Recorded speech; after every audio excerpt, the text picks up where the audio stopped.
Okay, the thing is rolling.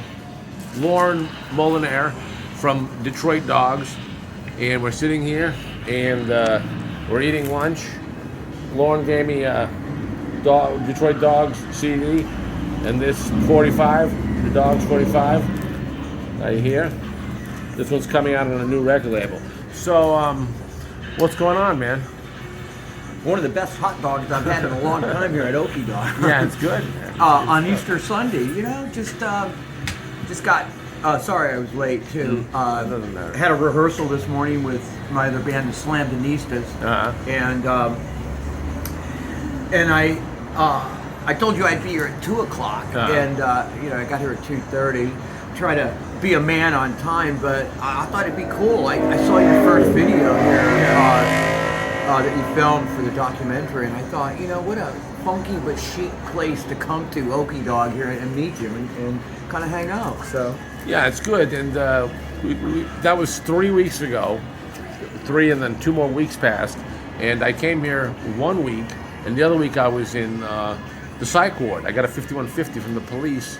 Someone pulled a knife on me, and when they came, they said, we got a criminal record on you, brandishing a weapon, all the, you know, they put me in handcuffs. And they didn't find the knife. And anyways, I missed that Sunday. So finally, I found Loren, and I said, Loren, why don't you come? Because people were scared to come. I told them to come. I got to take my kid to the mall. Anyways, Loren showed up, and he's with the Dogs. We'll show the record again. There's the 45. split single with Glitter Trash. There's a lot of records, and here's the CD. There's a lot of records. How many records you got? Dogs we did our first independent single in 1976. We did John Rock, and then we did the Slash Your Face EP, which has really sealed our fate after 40 years when bootleggers started putting Slash Your Face on Killed by Death. Right. We did, our first album was a comp album that came out in 2001, finally, of all our 70s stuff. And you guys started in 1968. Yeah. And it could be the first punk band even. Well, the word punk wasn't invented, but, you know, we grew up in Detroit, like you said. And, right. And, but it's kids from Detroit, tough kids from Detroit. And MC5 Stooges, you know, it was pre-punk, but it was more punk than punk because it was fucking Detroit street rock. Yeah. So we started... Subversive rock, a certain kind of subversive rock then. Or even people could say the first punk band if they want to try and say that. They can try and say that. Because it's 1968, it's a long time ago.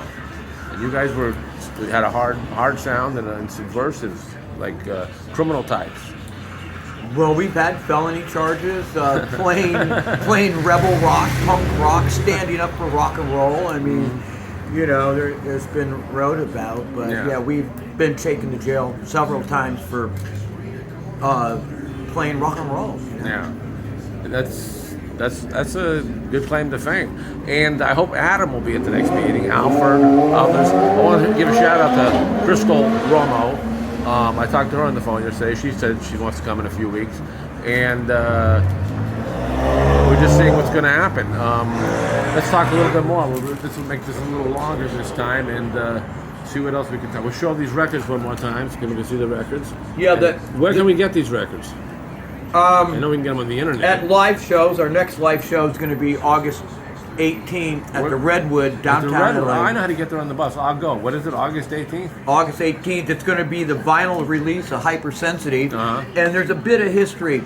Pat Todd from the Rank Outsiders helped us get a record deal via, this is punk rock, Warsaw, Poland.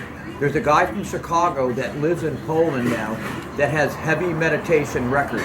And he signed Tex, who was from Pure Hell, the black punk rock band, and Tex was in the Hangmen. Tex is on the label now with his new band, Neverland Ranch Davidians. So give that date again. August 18th. At the Redwood, which is you take the bus to the Angel Flight, you take the Olympic bus down, it turns, and it goes where the Angel Flight thing is, and you can get to the Redwood that way, or you can drive that direction. It's a block or two from the Angel Flight tram. 2nd Street downtown. 2nd Street is right there. But it's a cool hang. It's LA's CBGBs. It was a good club. I remember Rick Wilder and Rick Wilder played with the Detroit Dogs. What year was this? Good old Rick, yeah. He did Rick, a month with the Dogs. I knew Rick because his first band, great band, the Berlin Brats, used to rehearse at our rehearsal studio on Gower Street. The cream de la cream of early pre-mass scene would rehearse at our studio there. And so Berlin Brats were great. We asked Rick to front the band. He did one gig with us. We played with the New Order, which was Dennis Thompson from MC5, Ron Ashton from the Stooges. We opened for them at Pomona Fairgrounds. But and it was a cool You played gig. with a lot of big bands, a lot of big names. We did AC/DC's American debut at the Whiskey. We even played the Whiskey once when Tony Sales from Bowie's band, Hunting, Yeah. Tony said, Sex Pistols are going to be here tonight. I go, well, yeah. He goes, let's show them LA's not lame and let's fuck them up. And I go, all right, this is punk rock. I go, what do you want to do? He says, go on stage and then call me up and I'll do a song with you. And I guarantee you Sid Vicious will jump on stage. So we go, okay, we're going to do I Want to Be Your Dog by the Stooges. Right. I bring Tony up. What do you know? Sid comes up, tries to steal Mary Kay's bass. She's going, fuck off, you're not playing my bass. And he kind of shuffled off, so yeah, that was cool. We played open for the Ramones, we played with Van Halen. The thing with the Dogs, we could play with AC/DC, Ramones, Ted Nugent, Bob Seger, Brownsville Station, Television, Kiss, doesn't matter. We Cool, just man. played Detroit rock. So, anyways, guys, let's see if the date of the show again. August 18th? Is this a test? August 18th. At the Redwood, which is a cool Downtown club. LA. That is a cool bar. I don't drink anymore, but I'll smoke some pot and go see the show. I'm going to turn this off now because I want to make sure you collect the video and it doesn't push the wrong button or something. And this is all for today, and we'll see you next time every Sunday at Okie Dogs at 2 o'clock. For Chaos members, should be showing up by now.